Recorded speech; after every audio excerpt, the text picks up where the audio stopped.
Hi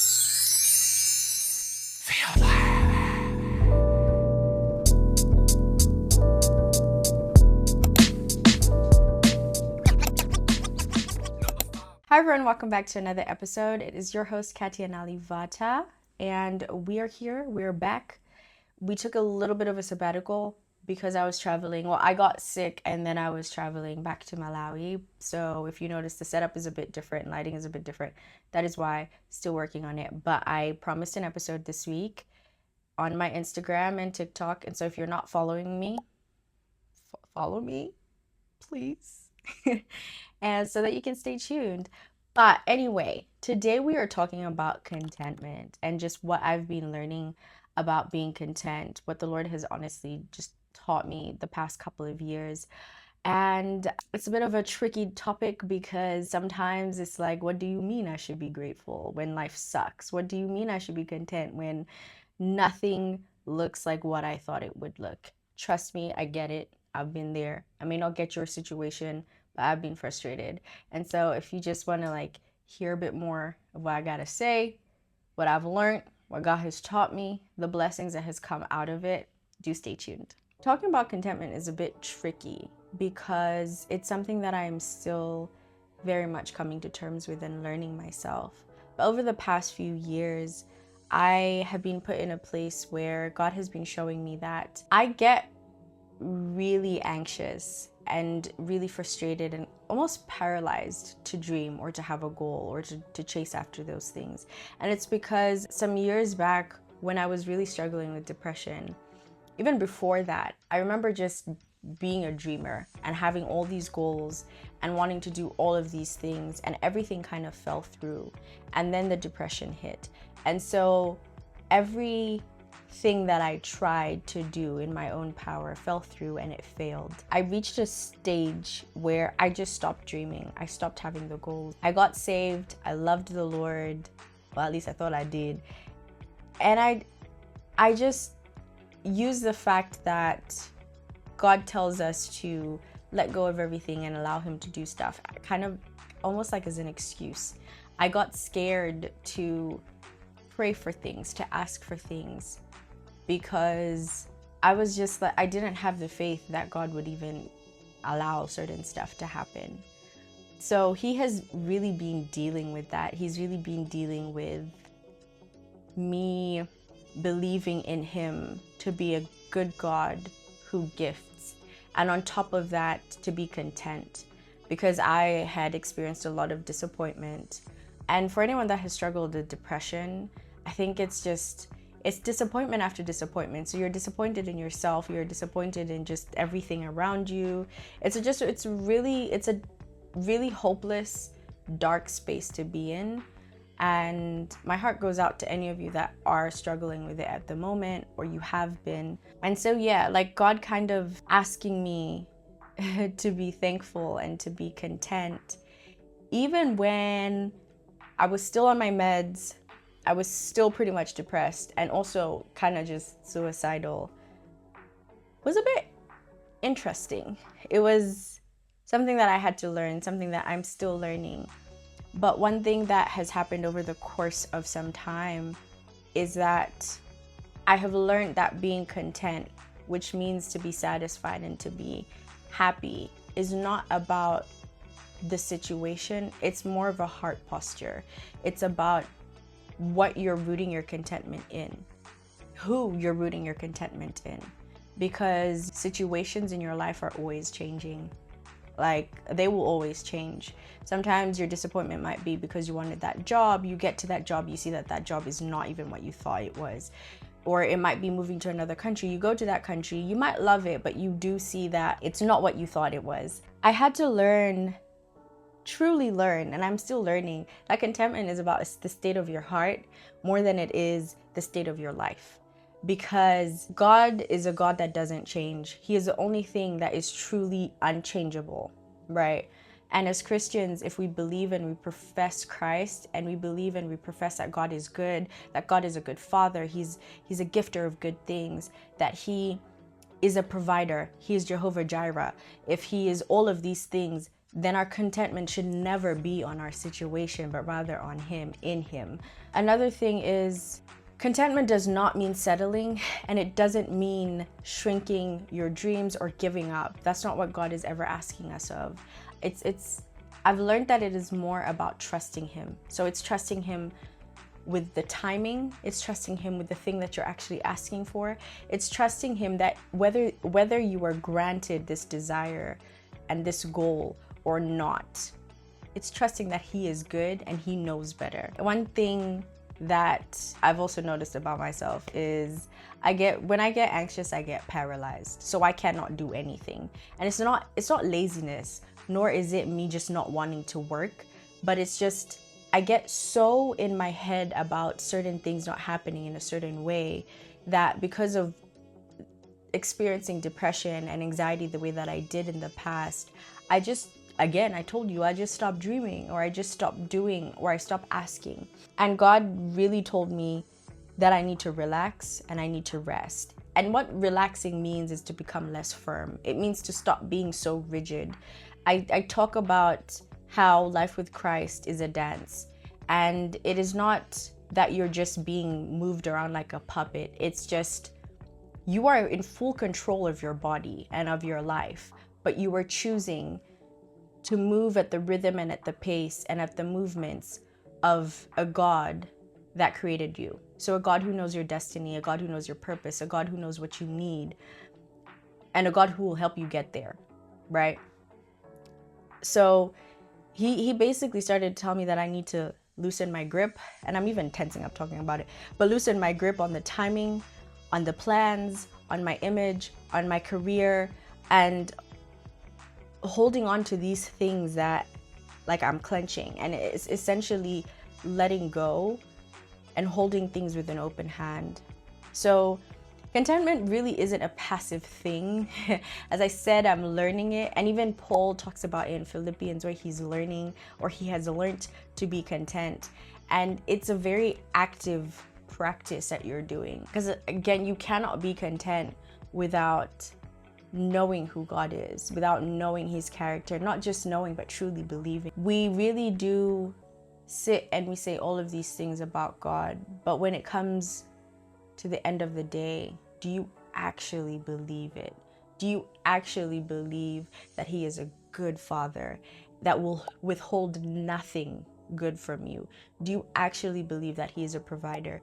Do you actually believe that He sees you? Do you actually believe that He is close to the brokenhearted? Do you actually believe that He will heal you? Do you truly believe that He has made you for a purpose, that He knew you in your mother's womb, and He created you for something greater? Do we actually believe those things? It has been a journey of me and God kind of stripping away all of the cute little verses like, oh, I'm fearfully and wonderfully made, and actually God asking me like, yeah, but do you believe that? I've really learned to rest in who God is. I've learned to just rest in His timing. I fight it sometimes. I'm still fighting, but every single day, the more that I learn about Him, the easier it becomes to just rest. I went through a breakup, and a friend of mine actually asked me recently, like, why didn't that, like, how was I still anchored? Why didn't that shatter me to the extent that it should have shattered me? And so I went through this breakup as I was writing my dissertation.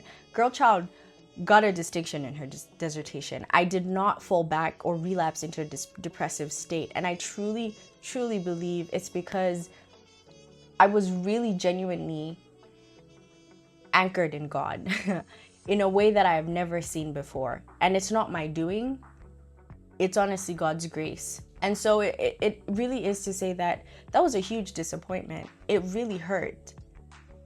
But something about something about the state at which my relationship was at really kept me anchored. I was crashing out. I'm not gonna lie. I was crying every day. My friends can tell you that I was constantly questioning a lot of things, but I still showed up where I had to show up.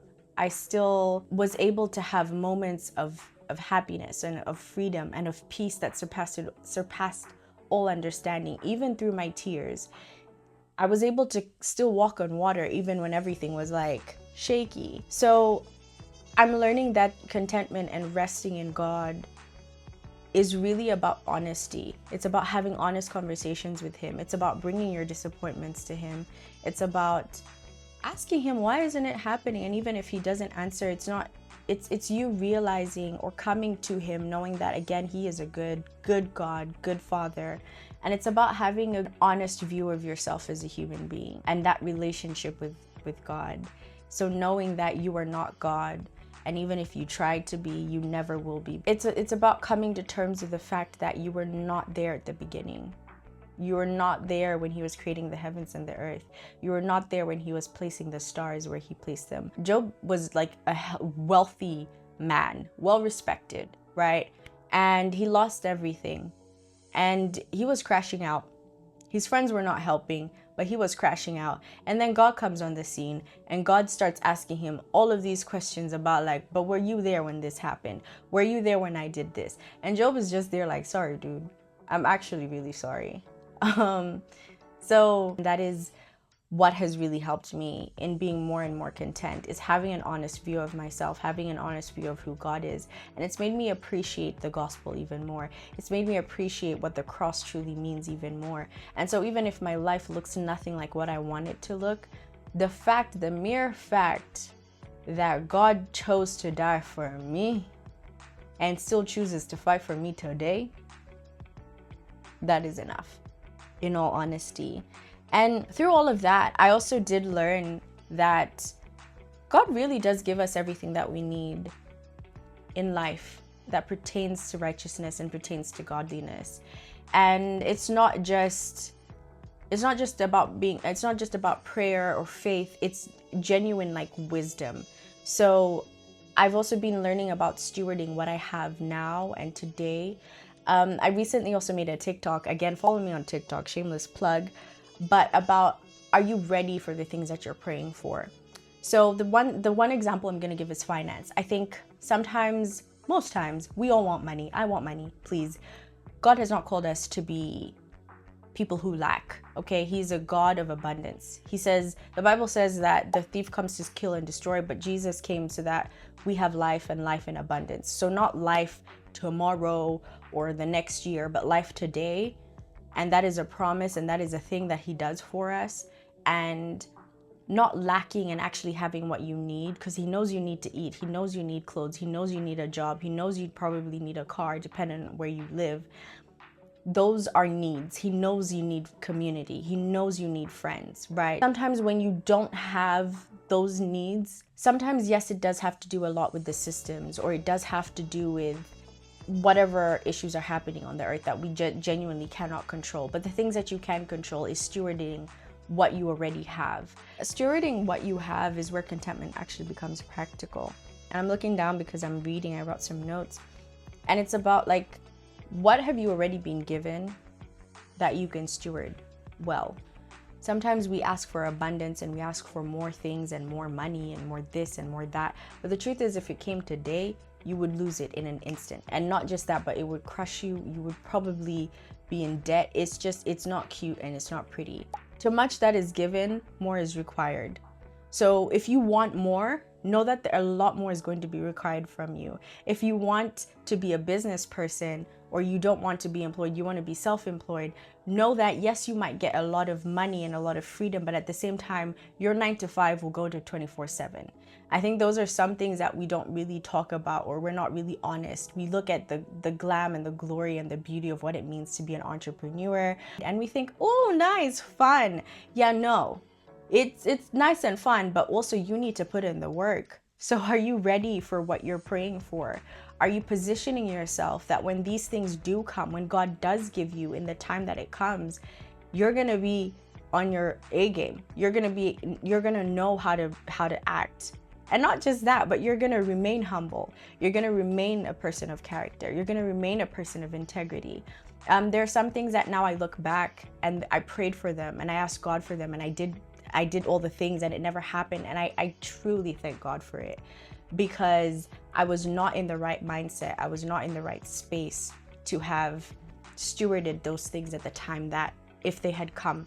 Because when these abundant things start coming, you cannot change just because You know, like there is that joke that when money comes, I'm gonna change, and it's funny. But that shouldn't be the case if you are a Christian. You should not be someone who is now greedy, because greed is an actual genuine temptation that we have. We shouldn't be people who are greedy. When you have an abundant lifestyle, or you have abundance in your life, we are called to share. There's a lot of lack in the world and even in the church, but it baffles me because if you look at Acts, it says that the church, no one lacked anything. So if people had more than they needed, they would share. You want to move to a different country because you think there are better opportunities there. Have you actually studied that place that you want to go to? Do you know the laws and the taxes and and all of the stuff that make those systems work? Are you ready to actually go into those systems? Again, I made another TikTok where I was kind of just talking about Malawi versus the UK. And the main point that I was trying to drive out of that is to say that you might think that things are better in a certain place, but the truth is there's still brown patches everywhere. There is no either or. You could enjoy living in a certain place. Yes, the systems might be better in the first world. They really are. There is accessibility. Like, you can do so much there. But at the end of the day, we have to be real. I'm a Black girl who is Malawian. Those systems are not made for me. A lot of the systems in this world are not necessarily made for me to win. And so you kind of just have to understand those things. So even in Malawi, we don't have systems that work that way, which is a problem, because a lot of people are suffering not because of their own doing, but because our leaders or our systems are just not working in the way that they should. And that is a problem that, yes, we do need to pray about, but at the same time, we need to practically overcome. We need to practically put in the things that work there. But again, that is a topic for another day because it's really huge. And it's not for me to bash either or country.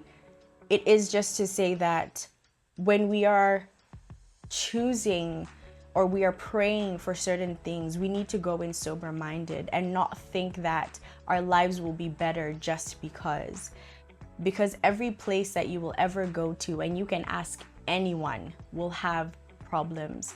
And a great example is, because I have lived in both locations, is with the UK, you are honestly on your own. So the community that you value in Malawi, you won't really find it that side. Your life there is very much dependent on your work, okay? It is a very much you work to live type of culture. Every minute counts, every second counts. Rest, who is rest? What is rest? You can rest, but so you really do need to be disciplined to be able to live in these places, and not just to live there, not just survive, but also to reach a place where you are generating wealth. And again, remembering that those systems are not for you. They're not made for you. I have also been put in a place where I've had to rethink, what does success actually mean? What does prosperity actually mean to me? Is it the money? Is it the accolades? Is it the certificates? Is it the school? Is it the job? When you're thinking of these things, or when God has been showing me and asking me, okay, why do you want that? Do you really want that, or is it because that's what's trending? Do you really want that, or is it because people are going to be like, oh, wow, look at her. If this happens in this way, are you going to accept it? And I have to really share my entire situation with the UK and how I got there. But when that happened, it was a blessing in itself. But this is where God really sat me down and told me that I think you don't really want this. I think it's more about the praise that's going to come from it if you get what you think you need. And that really shut me up, because it's like, actually, yeah, why do you want that job? Is it because you genuinely want to work there, or you genuinely want to do that job, or is it because of what people are gonna say? Like, oh wow, this person's working here and here, must be this and that, or oh, this person has really nice shoes. And sometimes it really isn't that deep. You just want that, and that's fine.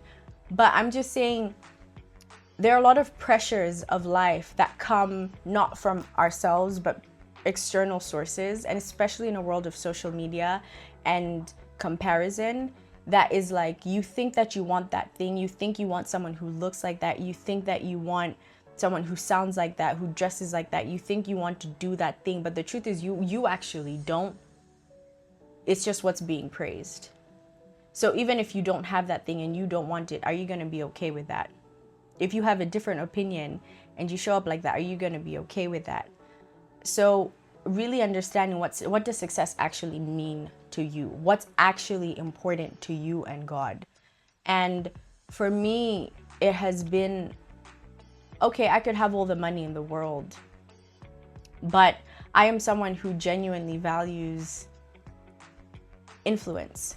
And I like influence in the sense of making things better for people or helping in a certain way. So you can give me all the money in the world. And I say this with a very humble heart, guys. Please give me the money in the world. I won't refuse. But like at the end of the day, I feel very empty if my job is very transactional and there is no impact. And I've learned that by working in a few different places, that I would love to work in a place where I can see the impact actually happening. And that's what success would look like to me. So I think really sitting down and introspecting so that when we are chasing our goals, going out for success, we actually know what it means for ourselves and it's not being defined by the world. Yeah, so I'm going to leave you with this and with what I've learned. Contentment isn't pretending that everything is fine. If it's not fine, it's not fine. If things are not okay, they're not okay. But it's about trusting that God is good even in the things that you cannot control, and stewarding what is in your hands. It's resting without becoming passive, growing without becoming anxious, and dreaming big without losing your soul. So the beauty that I have found in walking with God is I can dream big for the future and hope for the future, yet still in whatever situation I'm in, still experience peace that surpasses all understanding. And that has honestly been a huge blessing. And now, even as blessings are coming into my life, I'm finding myself and my heart at a position where it's like, first of all, I ask myself, if I were to lose this today, would I still love the Lord? And I'm finding myself in positions where I'm like, actually, God actually is enough. He genuinely is enough. And I want him to be enough for me. Because with God, you literally have everything. We see in the Bible stories of God telling people to leave everything they've ever had, and we see how he multiplies them, right? He multiplies them over and over and over again. So if God were to tell you to get up today, leave everything you have, go into a land you don't know anyone, would you do it? Would you still be content? Because the truth of the matter is, before I end, the truth of the matter is we will never fully be satisfied on this side of life because our spirits are yearning to be connected back with God. So I think it's also being aware of the fact that there will always be a certain part of us that will just never be satisfied. And it's okay for now because we were made for God. And being content even in that truth should tell you that you can keep on searching and seeking and more and more and more, and this life has been created and curated in a way that makes us constantly just want more. But it's all found at the cross. Literally. It is all found at the cross. Yeah, so like, where is God asking you to loosen your grip in your life? Where is he calling you to rest? And again, resting doesn't mean you're passive. Resting is a very active thing. And what does he put in your hand for you to steward right now? Yeah, again, the whole first world, third world conversation is a conversation that I think requires more justice than just like a little segment in this episode, because it is a very sensitive topic and I would like to do that a bit more justice. But for today, I just really wanted to touch on contentment and to touch on just the little things that God has taught me.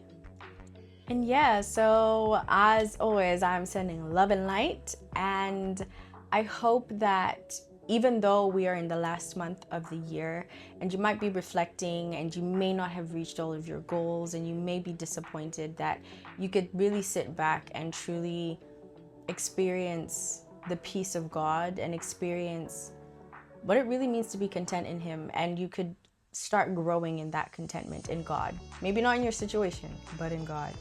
And that through that you will honestly just run miles next year, and you will achieve every goal that you have. And yeah, with that, like, yeah guys, it's December.